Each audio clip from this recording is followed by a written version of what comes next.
3, 2, 1, roll the footage.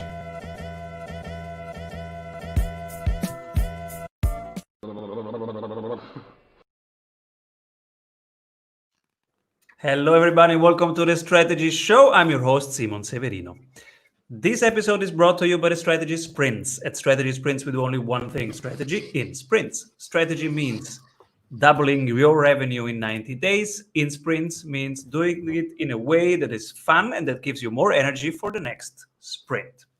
Today, we have co-founder of Who Run the World, author of Position Me, consultant of positioning and offering positioning consulting and how to grow your business. Hello, everybody. Jemimah Ashleigh.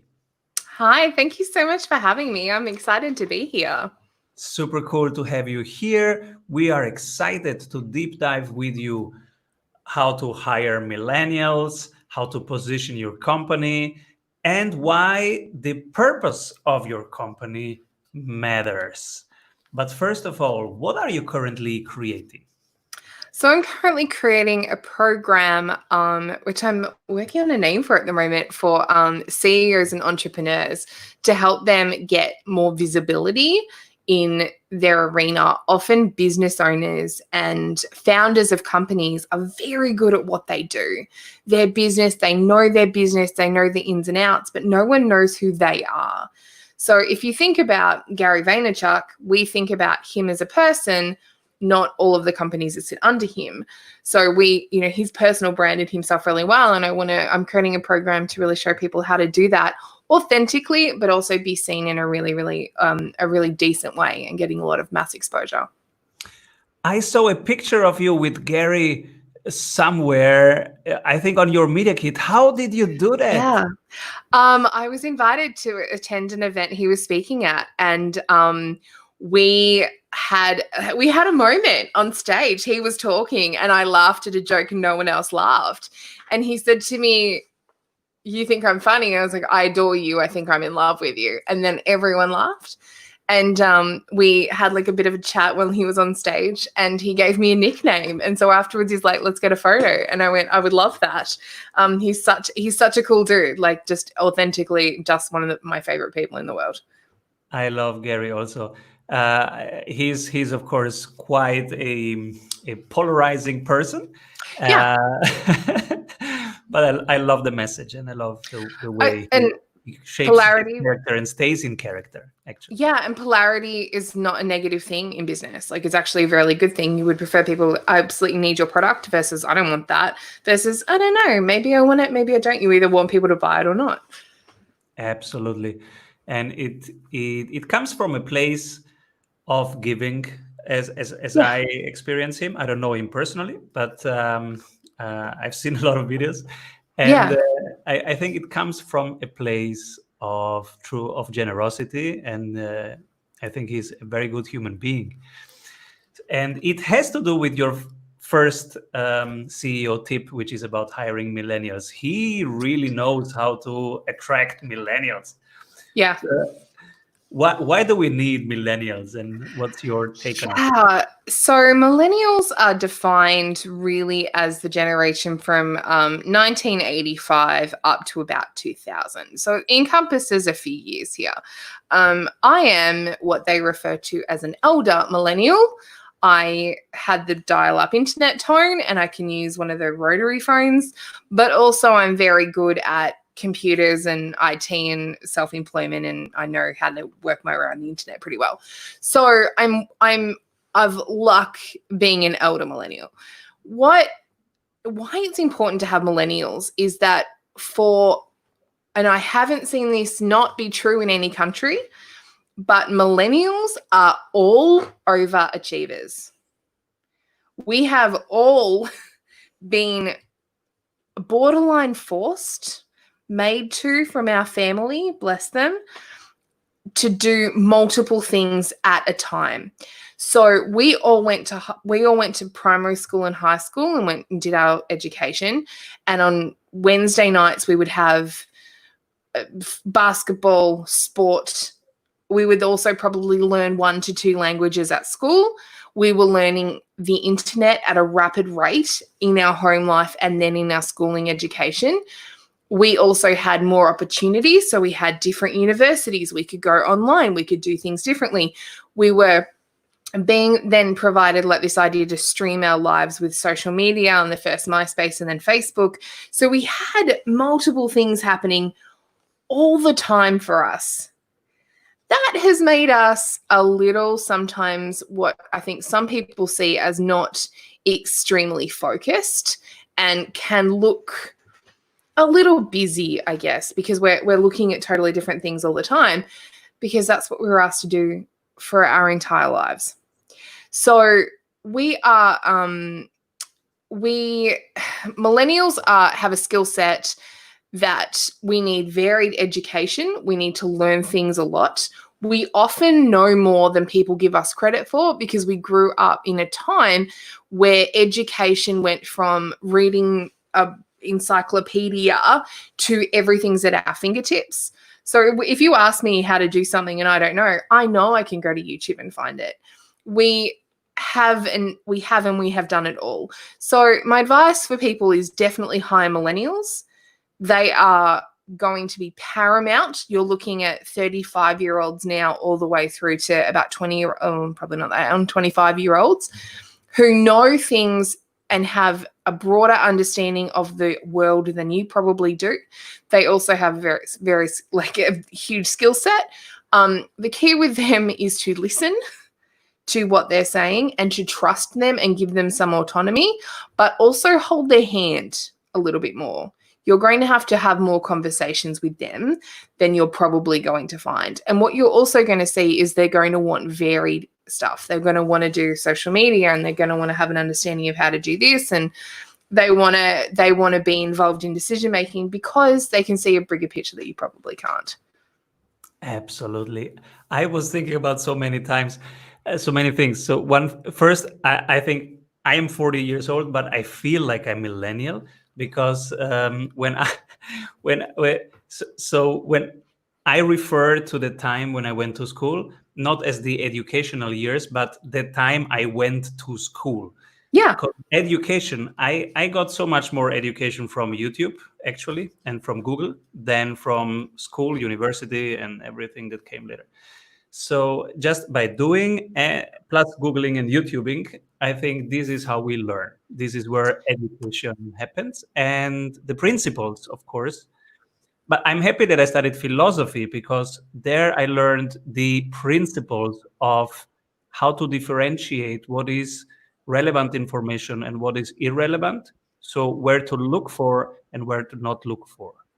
Because when you then have all these opportunities, you need to be good at filtering quickly, not to get lost in all this nonsense that is there also. And the second thing is we have a team of 14 millennials right now at Strategy Sprints. One team is in Australia, one team is in Hong Kong, and they are wonderful. They are such sprinters, and they challenge me. I'm the CEO of the company, and they tell me every second day, because they report the progress, the status, and the progress. So they say, this is the status, this is the progress, and this is our improvement ideas. And then they basically tell me everything that I'm doing wrong. And I love it. And they have good ideas. This is the thing. And you have a better understanding of the business than they do, as you should, as the CEO. But the ideas they're bringing, they will bring them wholeheartedly because they want to help. We're seeing this generation now, and Generation Z is a whole new level, but with what they're capable and what they're actually achieving at the moment is really incredible. But millennials have that, we have that desire to help, and we want to be part of a bigger thing. And so to help you is actually an extremely rewarding thing for them too. Absolutely. And it's about the mission. It's about the purpose, the impact. Yeah. The why, maybe. Yes, exactly. The why, our topic number 3. So yes, hiring millennials. What's your experience? Do you also have to hire millennials, co-work? Yeah, so I have on my team, I have 2 millennials, and I have the generation above me. I don't know what that's called. All of a sudden, Generation Y, maybe. So I have a bit of a mix of staff that assist me. And being a millennial myself, I know I need structure. So I need to have someone helping, having me kind of focus. Again, how do you start filtering things out? Because there's a lot happening and, we've never had more news and more social media everywhere. My experience has been extremely positive because I've always asked the right questions. And the number one thing you can ask a millennial is, what are your skills that you have now? What do you want to improve? And what would you like to be doing in 5 years' time? Because that is going to give you an indication, and you should ask these to anyone, but that's going to give you an indication of where their interest level lies. If you can keep them interested, you have an employee, and you can keep them you never want an employee probably for more than 5 years as a millennial. They will age out, and that's not a bad thing. That's actually an extremely good thing because they'll bring in new skill set and you bring someone else in and your business will grow and develop. So I've had nothing but extremely positive. I have hired quickly and I have not had to fire quickly, which has been nice. Beautiful. I had a conversation last week somewhere where the CEO said, yeah, but what if I skill them up and I invest so much in them and then they go in 5 years? And another person in the room said, yeah, but what if you don't skill them up and don't invest in them and they stay forever? If someone's and this is the attention thing, right? If I can see further than a few years away and I'm not doing the same monotonous task, because not only did we do this 6 or 7 hours at school, we had music, we had language, we had friends' houses, we had boxing classes, we had basketball, we had all these other things. We need to see the next thing in front of us. Our families almost made us do too much. My first job, I was 15 when I got my first job. I was at school full time. I worked Wednesdays after school for 5 hours. I'd go home, I'd work Saturdays, and I'd work every second Sunday. I didn't have a day off. I had 1 day off in 2 weeks. So for me, overachiever, working till 10 o'clock at night. Okay. I'm just a living proof of millennials, really. We do too much. We're overachievers. Keep us interested. You want to keep people for more than 5 years, train them up. Absolutely. 100%. They will stay. Cool. Before we go to CEO tip number 2, the positioning of your company, let's move to the segment that we call the Strategy Award. Strategy Award.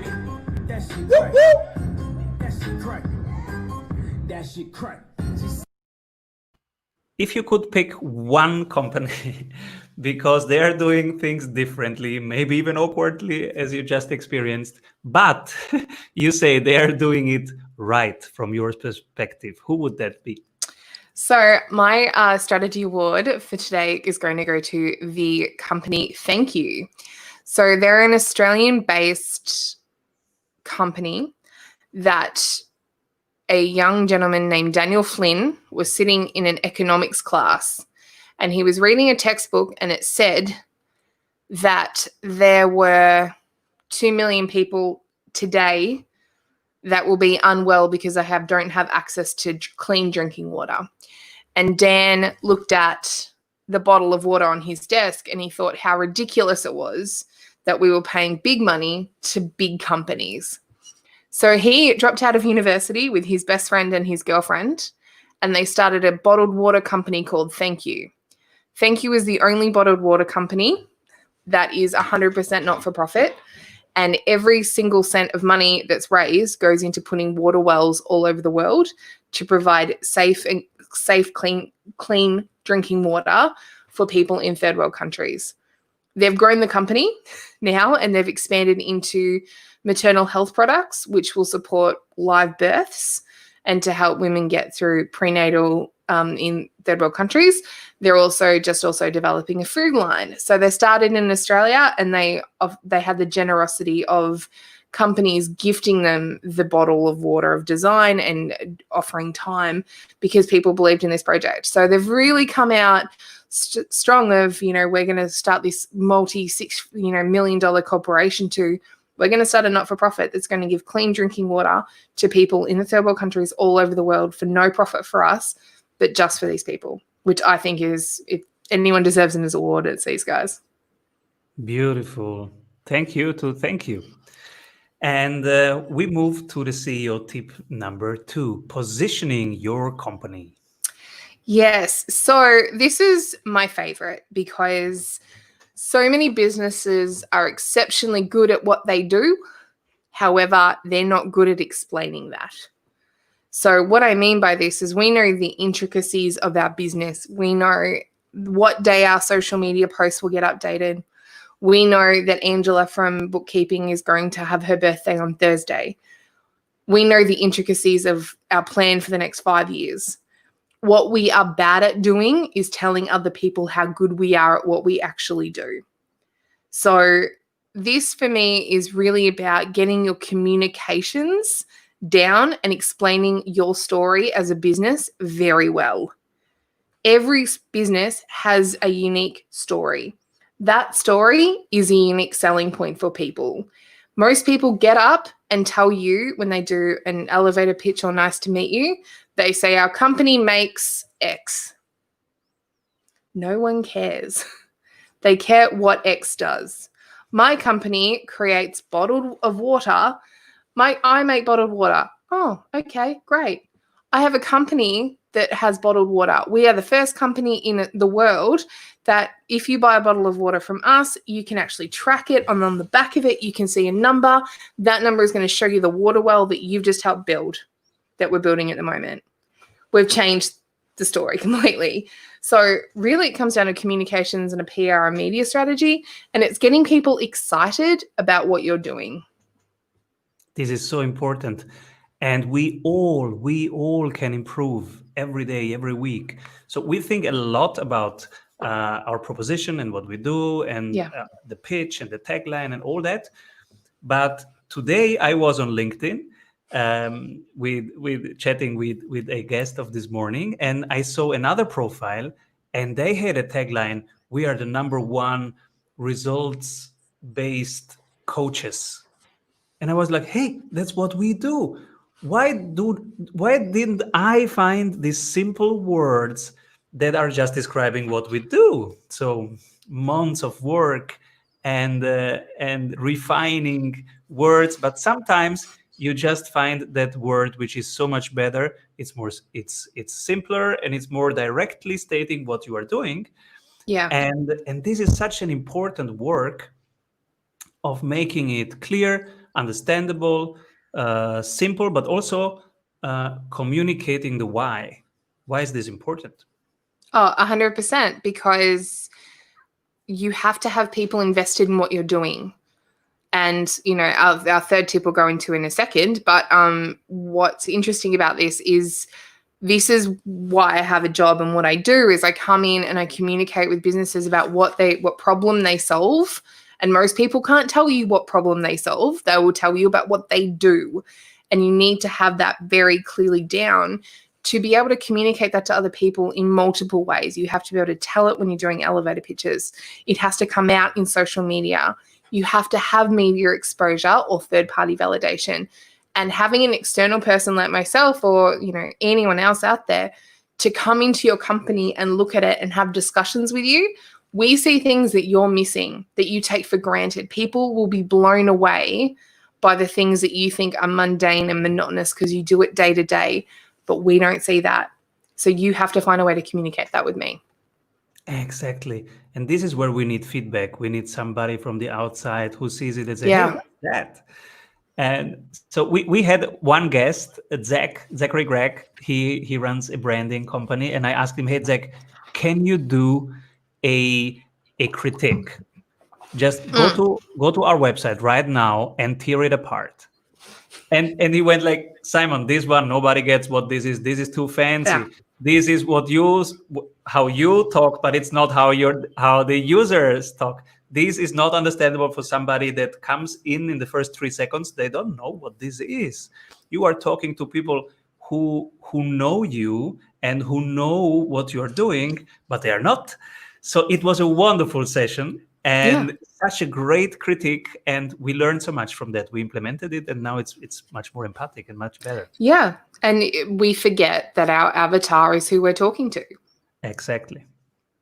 And these are the people we serve, and it's not inside out, it's outside in. Yeah. Oh, 100%. You've just nailed exactly what what marketing comes down to, but you have to be able to communicate that. And that's where, the expertise is about positioning your company as the go-to in what problem they solve. Absolutely. In the morning, I had a guest who is a LinkedIn expert. So before that guest came in, I went and checked my LinkedIn profile. And my question was, do I communicate in a way that is outside in, or am I talking from my perspective out? And guess what? It was 80% from inside out. So it said Simon Severino, CEO of Strategy Sprints. Who cares? So I said, okay, what is this? Who do we work with, and what's the impact? And then I changed that. And I went through it and I simplified it and I changed it. It's just getting triggered to think about it and improve it and pass regularly. This is really important. It's the number one thing you need to be thinking of is how to get people to say, oh, that's me, and raise their hand. Because every day, if you ripped your pants, you need a new pair of pants. You're not going to be fussed on where it's coming from, but you know that that's what you need. If you don't need them, it's a harder sell. So if you're saying to someone, oh, we look at, if I'm not being very clear and I just talk very washy around positioning your company, it's super important. Positioning is important. You need to be able to position and you need to be able to brand. And, or if I say, do you know what problem your business solves? Are you having trouble communicating that to other people? Are you wanting to get in front of your ideal client and to make better sales? I've suddenly got people nodding along and going, yeah, I do want that. I don't actually know how to communicate that. I know I'm good at what I do, but I can't get that through to other people. That's where you have to just you think the person's reading it for you. It's once you figure that out, you can add extra zeros to every paycheck that comes in. Absolutely. Who is your ideal client? Who should work with you? My ideal client are entrepreneurs and CEOs who are doing amazing things, but are not being seen and have limited visibility. These are the ones that are watching the terrible speaker in the audience going, I could do that, or I've got a better story than that. And the people who want to get far more exposure and want to build a better network and want to go on TV and be on and help other people. So mine's always from a place of helping. And how does it work when somebody applies to work with you? How is week 1 and week 2 going? So week 1 is the first. So it's a lot of discussion first. I take about probably 60% of people that apply to work with me, just because there are some people who just want to be famous for the sake of being famous. And when I say I can get you on TV, I can do that. That's very easy for me to do. My job is then figuring out if you've got something that's worth being seen. So if you're telling me I just want to be famous, I'm not the person to speak to you. If you've got a product or a service that other people must know about, that becomes really important. So we create things like media kits and media briefings in consultation with you to help you build a better profile, to make journalists look at this and go, this is a no-brainer. We have to interview this person today about this problem. The other thing we work together in week 2 is about communication strategies. So at the moment, when we're recording in July of 2020, that we have COVID and coronavirus is on the top of every news channel right now. What we need to be able to do is say, this is how my business is adapting and changing during COVID. This is how my business is thriving during COVID. This is the hit my business has taken during COVID, to speak to these, but then also still letting people know what we do. So it's really about learning how to pitch yourself, learning about how to communicate what you do, but also in the environment that you're currently in now, in an authentic way. And is it done with the client or for the client? It's both. So initially it's done with the client, then it's done for the client. Cool. 2 books that inspire you. So I picked my business. This was the hardest question to narrow it down to two, by the way. So my two favorite ones are 7 Habits of Highly Effective People. Super important. And the next one for me is Tribe by Seth Godin, which is all about community and learning how to find your sum of 5 people. The Jim Rohn famous quote of you are the sum of the 5 people that you spend the most time with. Yeah, I've heard a bit of that when you said they should say, "Hey, that's me," right? That's the tribe recognizing the tribe. Hey, that's me. Yeah, 100%. We can't do it alone, and to think that we can is naive, but also really dangerous. No one can do this alone. It's really hard, and to have people around you who are supporting you and understand how to support you is so vitally important. Beautiful. You know who was really good at writing in a way, and this is so much pre-millennial, writing in a way that says, "Hey, he's talking to me. He's talking to me." It was Peter Drucker, Oh, the really? father of management. Yeah, the one who defined management as a profession and as something that you can learn and do with specific Yeah, steps. I've read. I'm just remember. I've read. I'm just completely disengaged. So I was thinking. I'm like, I definitely have read some stuff of his. I don't remember having that thought, but I'll have to go back because, yeah, I mean, that's an amazing insight to look at and why he was the founder and why he was the father is because he spoke to people clearly about this is the problem I solve. Exactly. And CEO tip number 3: the why of your firm matters. So vital. It's hard when people don't know this. So I'm going to explain your why as if we were building a house or a building, a barn, whatever you want to build today. The why of your company is kind of like the concrete and the foundation. You have to build that before you start to try to put walls up, install bathrooms, put roofing on. You have to have the foundation really set. We have to know why we're doing this because here's what happens. If your why is around I'm here to change the consciousness of the world, or I'm here because 97% of female-led startups fail in the first 5 years, and I think that's unacceptable.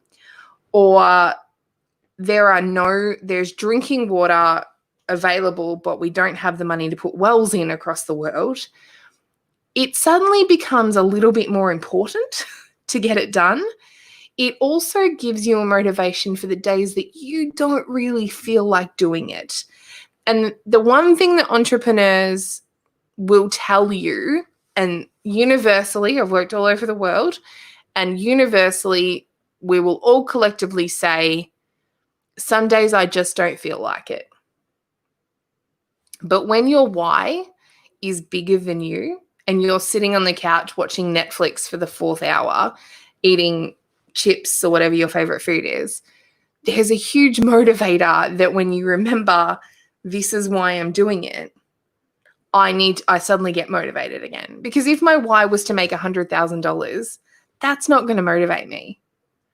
Also, if your why is in business to make $100,000, go get a job because it's a lot less work to do it that way. But having the why of important, and we get it wrong because we talk about, I want to, we make it small, or we make it like I want to work for myself, and it's not about you. The why has to be almost community serving or universe serving. You have to go bigger than just yourself. And if we can get that correct, who should be my next guest? How about Gary Vaynerchuk? Oh, yes. I think he would be a really good fit. I think we should definitely get in touch with him. I would also say I think a great person for you to chat to about tribe and community would be Michael Griffiths from Referral Marketing. He is an incredible dude and certainly can add some stuff to there. Richard Branson would be up there. Seth Godin. I'm talking to Seth. Maybe he will be on the show soon. Yes. And cool. Is there something I forgot to ask you? What did I change my mind about? Yeah. This is an interesting one because I brought it up and don't really have a great answer for it. Do you know what I changed my mind about recently? Was about how we eat food. I have been told my entire life we have to eat 3 meals a day. That's really important. I've gone to 2. Best thing I've ever done. In the morning or in the evening? Which one do you skip? 11. I do eat 11 and then I eat at about 6. Yeah. Many people say it changes so much. It's changed everything. I'm very surprised by it. And do you know where it came from? I read a book by Aubrey Marcus called the Own Your Day. And I really hate breakfast because it always felt like a lot of work. And he was like, if it feels like work, don't do it. I was like, oh my gosh. And so I'm healthier. I'm more focused. I'm paying more attention. I'm spending less money on food. I'm not having to consider 3 meals a day, which during lockdown and COVID has been exhausting because all I did was eat. I ate like 3 times a day. That was a lot of food to prepare. So it really changed how I thought about the world. And it made me drink a lot more water. I wasn't hungry. It turns out I was thirsty a lot. Beautiful. Where can people be in your orbit and see what you are doing? Sure. So the best place to find me is over at jemimahashleigh.com. And then I'm on all of the social media stuff, the Facebook and the Instagram and the LinkedIn and all of those things. But those are the best places to find me. So cool. Thank you for being here, Jemimah. Come back soon.